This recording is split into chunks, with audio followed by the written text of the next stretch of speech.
Johnny Mac with your daily comedy news. If you missed yesterday with the pseudo holiday, I did my top 21 specials of the year. If you want to check that out, there's another special not on the list because I had already recorded it, but it's out today on Netflix. Chelsea Handler, this one called Revolution. In Revolution, Chelsea Handler lets loose on her life, including her choice to remain childless and alone with the exception of her dogs, dating during the pandemic while her family invades her home, and her vision for a future where men don't wear flip-flops. Boy, even reading that, and I haven't seen it, and I don't mean to be negative about this, but just reading the sentence dating during the pandemic feels like really dated material for something coming out today. Maybe it's not. We'll check that out. Hashtag 6 seasons and a movie. Dan Harmon. He went on the well-titled fan podcast, 6 Seasons and a Podcast. Harmon talked about the upcoming Community movie and said, "Do we really think it'd be a good idea for the Community movie to be a paintball episode? I think that's one of the first things to kind of rule out. An issue with the Community movie concept is we did a lot of episodes where from page 1 to page 30, you're joyfully locked in a construct that isn't a traditional sitcom narrative, but it's rather through the lens of David Fincher or Scorsese, or more importantly, through the lens of one of the characters' perceptions." Harmon also ruled out the movie being a 90-minute Dungeons & Dragons episode. Yeah, that would be crazy. He also confirmed that the Community movie will not take place over one night in real time.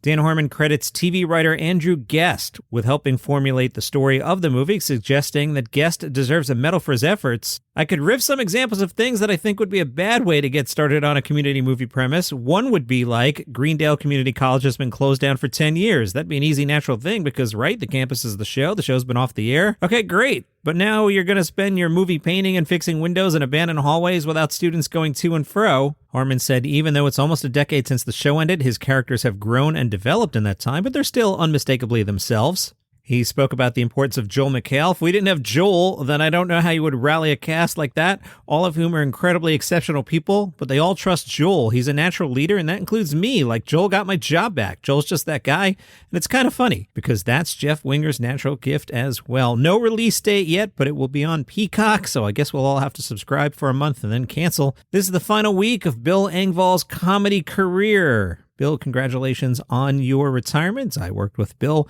many times during my time at SiriusXM on Blue Collar Radio, and Bill did me some favors over at Slacker turned Live One. Thank you, Bill Engvall. Bill now lives in Park City, Utah. He said, "We started coming up here to go skiing. Great snow. We love to ski. And then one year we spent the summer up there, and it was just great, and we've been here ever since. For me to be able to wrap up the career in Salt Lake City, that's perfect. For whatever reason, the Utah people have just kind of taken me under their wing. They've been so great to me and loyal to the shows, and so when my wife and I decided this was the time, I said I want the last show to be in Utah, and I want it to be at the Eccles Theater, because I love that. Such a gorgeous place." He'll do 2 shows on New Year's Eve. It's been a great run, 42 years. It's 41 years longer than I thought it would last. People are like, "Why you're retiring?" And my honest answer is because I caught the brass ring. I've done everything I wanted to do in this business other than Bill Engvall on ice, and nobody wants to see that. I don't care how nice you can travel. When you're on the road by yourself, it takes a lot out of you. People see you on stage for 75 to 90 minutes, and they think, "Oh, what a great life," but they don't see the 22 and a half hours you're sitting in a hotel room. I've done a lot of business travel. I can understand that, especially when you travel alone. I can totally understand that. The best part of the blue collar tours was you had somebody to talk to and visit with or have breakfast with, and when you're by yourself, it's a lonely existence. But he's not complaining. There's not one thing I've regretted in this career. It's funny, during COVID when I couldn't work, I realized all of a sudden that I didn't miss it, and I thought, you know what? That means it's time. New topic. I don't want to get on a soapbox here, but I do firmly believe that one of the reasons I've lasted as long as I have is because I do work clean. Listen, I love a good dirty joke as much as the next guy, but I don't really want to sit through 90 minutes of it because after a while I start thinking, is there anything else you do other than cuss? Well said, Bill.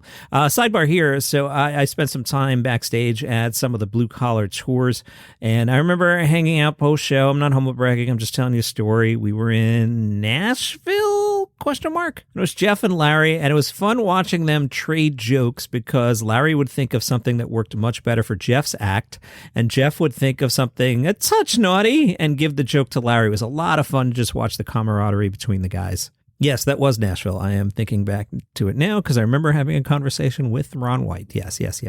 Bill says, "There's a niche out there that likes the dirty comedy, and I don't begrudge them for that. I enjoy it, but I just find I get more emails and comments on social media thanking me for keeping it clean. It's amazing how many of those I get, and I didn't want to get to the point in my show where I was relying on dirtiness as a crutch just because I didn't want to write new stuff."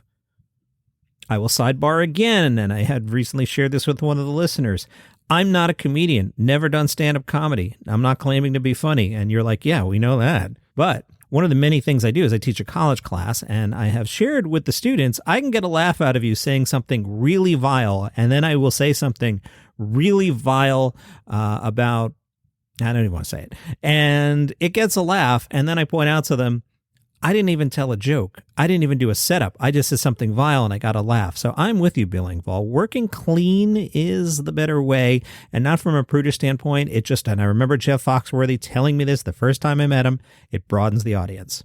Bill Engvall's dream job. Listen, my ultimate dream, if I could have everything I wanted, would be kind of what I had doing Tim Allen's show on Last Man Standing. He had a recurring role as Reverend Paul on seasons 5 through 9 of Tim Allen's Last Man Standing. I'm now shocked that that show ran that long. Wow. Bill said, I'd love to have a recurring role where I'm on like 5 out of 6 out of 10 shows. And he's not saying he'll never perform on stage again. As far as I know, this is retirement. Now 2 or 3 years from now, if I'm bored and my wife says, you got to get back on the road, I can do that. But as of right now, I'd like to see what life throws at me, see what's out there. The honest answer is, I don't have a plan. The 2 final shows will be about 60% new material and about 40% Engvall hits. They'll be filmed for a future TV telecast, TBD. That's good news. Bill said, the new stuff I wrote was specifically because we're shooting a special. If I had my druthers, great word, I'd just have done the greatest hits. But that's not really fair to the fans either. If you and I go see Aerosmith, we're okay if they play a couple new songs, but we really want to hear the hits. Will he be sad when it's over? Yeah, it's going to be a very emotional end of the show.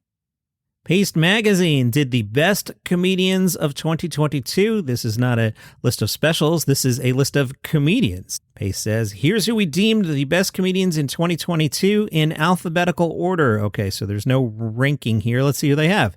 Kate Berlant and John Early. Seemed that a lot of people like their comedy special, Would It Kill You to Laugh? I think that was on Peacock, which is why none of us have seen it. Maybe during the month we get our free trial of Peacock to watch the Community movie. We can check in on that one. Joel Kim Booster. I have a complicated self-relationship with Joel Kim Booster, who I've never met. I saw him at Montreal New Faces in, I recently looked this up, 2015, ? I mentioned it last week. I thought he was awesome. And on the Slacker Show, the weekly comedy thing that I host, I would talk about Joel Kim Booster all the time. This past summer, I got Joel Kim Boostered out. It was like too much hype, and I'm just not reacting well to too much hype. I remember having the same reaction. There was one summer where everything was like, Amy Schumer, and I was like, all right, already, tap the brakes. I need a little tap the brakes on Joel Kim Booster. He's really funny, but personally, I need a tap the brakes. Quinta Brunson, okay. Gerard Carmichael, talked about him a lot lately. Glad you all like the special. Ariel Elias, remember her? Somebody threw a beer at her on stage. Nathan Fielder, he's now moved beyond Nathan For You, and he has the rehearsal. All right. Alice Hamilton, Portland, Oregon native Alice Hamilton made a name for herself this year with Kex, C-E-X, Criminal with a K, her biting mini special about all the creeps, namely one particular comedian. Oh, I see who you're mentioning there. His first name is Chris. You can Google it yourself. Racist and general pieces of crap in stand-up.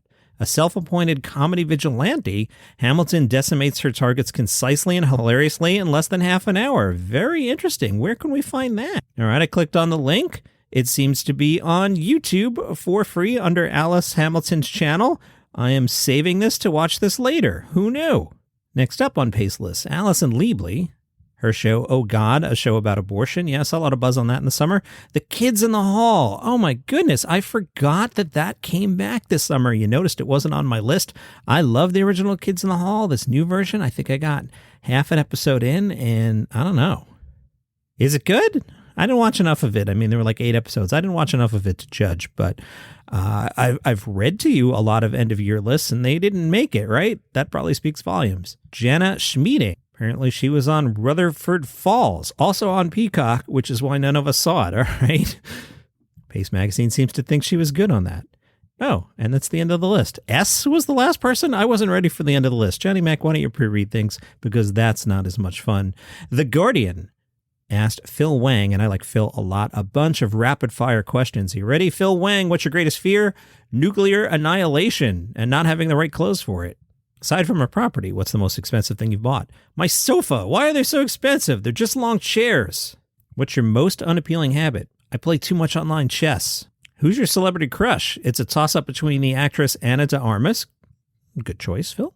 And the president of the EU Commission, Ursula von der Leyen. Don't think I'm not Googling Ursula von der Leyen right now. And you are too, guys. I see. Ursula's a German politician. She is 64 years old. Nice looking lady. Between the two, I have a slight preference for Anna de Armas. Would you choose fame or anonymity? Phil Wang said fame. Anonymity's fine if you aren't shy. Fame helps me out of my shyness. What's your guiltiest pleasure? Fossil fuels. Love it. What was the best kiss of your life? Hershey's. That's your comedy news for today. Follow the show for free on Apple Podcasts, Spotify, YouTube, wherever you get your shows. See you tomorrow.